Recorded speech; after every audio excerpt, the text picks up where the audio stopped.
படையப்பா படம் பார்த்தீங்களா?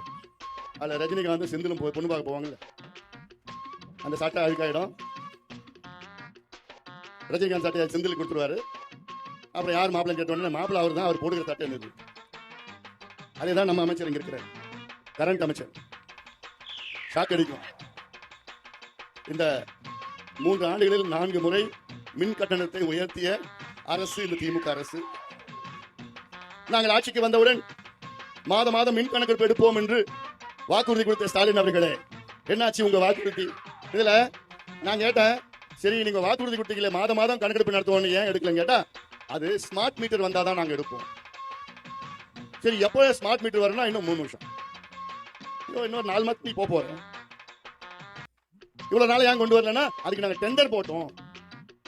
ஏன் டெண்டர் போட்டு சீக்கிரம் கொண்டு வந்திருக்கலாமே? இல்ல, டெண்டர் போடுற நேரத்துல நம்முடைய ஒரு தியாகி ஒருத்தர் இருக்காருல்ல, இதுக்கு முன்பு அமைச்சரா இருந்தார்ல, 471 நாள் இந்திய விடுதலைக்காக ஜெயிலுக்கு போனார். யாரு? தியாகி செந்தில் பாலாஜி. அவர் ஜெயில இருந்த நேரத்துல இந்த டெண்டர் வெளியில வந்துருச்சா. இப்ப என்ன பண்ணிட்டாங்க? அவர் வெளியில வந்துட்டாரு, இப்ப ரீடெண்டர் வர்றாங்க.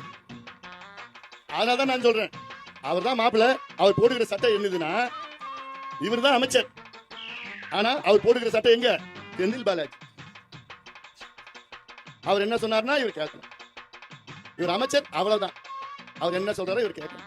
இப்படி எல்லாம் நடக்குது. இதெல்லாம் ஒரு ஆட்சியா? கேடு கட்ட